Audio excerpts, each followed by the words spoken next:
Muitas pessoas estão esperando que seja erguido um templo de pedras para que os tempos finais cheguem. E isso é devido a uma interpretação que se tem do que o apóstolo Paulo falou na sua segunda carta aos Tessalonicenses, capítulo 2, versículo 4, que disse: O qual se opõe e se levanta contra tudo que se chama Deus ou se adora, de sorte que se assentará como Deus no templo de Deus, querendo parecer Deus. Porém, devemos notar aqui que a palavra templo, utilizada aqui, não é a mesma palavra que aparece em outros lugares em referência a um edifício de pedra. Por exemplo, vamos ver algumas referências onde a palavra templo está em grego em referência a um edifício de pedras. Em Mateus capítulo 21, versículo 12 está escrito: E entrou Yeshua no templo, Hierom, de Deus, e expulsou todos os que vendiam e compravam no templo, e derribou as mesas dos cambistas e as cadeiras dos quais vendiam pombas. Então, como eu falei, a palavra templo aqui é uma palavra grega que se refere a um edifício de pedras, hierom. Já em Mateus capítulo 24, versículo 1, também disse: E quando Yeshua ia saindo do templo, e mais uma vez aqui aparece a palavra hierom, aproximaram-se dele os seus discípulos para lhe mostrarem a estrutura do templo. Então, a palavra utilizada pelo apóstolo Paulo em 2 Tessalonicenses capítulo 2 é uma palavra que se refere não a um templo de pedra, senão a um templo transitório, a um templo móvel. E é a mesma palavra que se utiliza em Apocalipse para se referir ao templo no céu.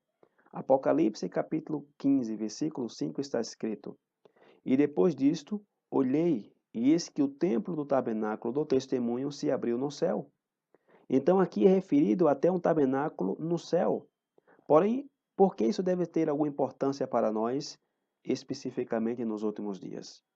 Porque a tenda de reunião que Moisés instruiu os hebreus a construírem foi feita de acordo ao templo no céu. E na carta aos Hebreus, capítulo 8, versículo 5, amplia mais esse conceito, dizendo: os quais servem de exemplo e sombra das coisas celestiais. Como Moisés divinamente foi avisado, estando já para acabar o tabernáculo, porque foi dito: olha, faze tudo conforme o modelo que no monte se te mostrou. Então, o que isso quer nos dizer? O que isso implica para nós? Isso implica que o templo no céu, na verdade, é uma tenda de encontro, exatamente como Moisés havia feito a tenda na terra.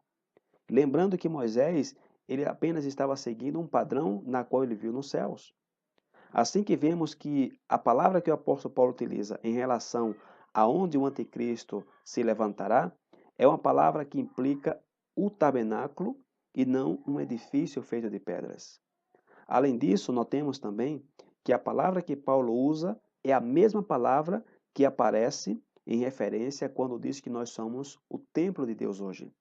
Em 1 Coríntios capítulo 3, versículos 16 e 17, está escrito: Não sabeis vós que sois o templo de Deus e que o Espírito de Deus habita em vós?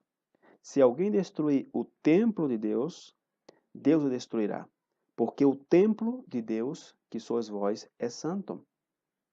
Então a palavra que aparece aqui em grego para templo não é a palavra hieron, que a gente viu em Mateus, que é uma referência ao templo, a um edifício de pedras.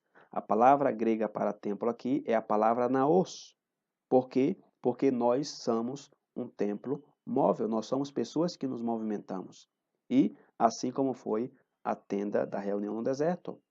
Então, essa palavra não implica um templo feito de pedras. Essa palavra está implicando um tabernáculo transitório. Então, entendendo isto, agora nós podemos ver a possibilidade das palavras do apóstolo Paulo, mostrando que o anticristo realmente se colocará na tenda de reunião de Deus e não num templo feito de pedra. E muitas pessoas afirmam que o templo na qual o anticristo se colocará é o coração do povo de Deus. Por quê? Pois por causa desse versículo em Coríntios que diz que nós agora somos o templo de Deus. Mas como poderia ser possível o anticristo se erigir em nosso coração? Se permitimos que ele fizesse tal coisa, então será que ainda seríamos considerados o templo de Deus? Como isso poderia fazer sentido para os crentes permitirem que o anticristo se estabeleça em seus corações? Se isso fosse permitido, então será que seríamos ainda seguidores de Cristo naquele tempo? Será que ainda seríamos considerados o templo de Deus nesses últimos dias? Não parece fazer nenhum sentido isso. Então acredito que é melhor a gente entender que Paulo está nos dizendo que o anticristo ele vai se levantar na tenda de reunião de Deus do que crer que ele se levantará em nossos corações. Então é muito possível que essa tenda da reunião seja usada ao invés do templo feito de pedras. Então, para uma maior informação, te deixo aí de tarefa escutar nessa mesma série de estudos sobre o fim dos dias, em nosso canal do YouTube Raízes Hebraicas da Fé, um tema chamado A Última Confusão, onde aí explicamos com um pouco mais de detalhes sobre esse tema. Então, que Deus te abençoe e te guarde, que o Senhor te proteja, em nome de Yeshua. Amém.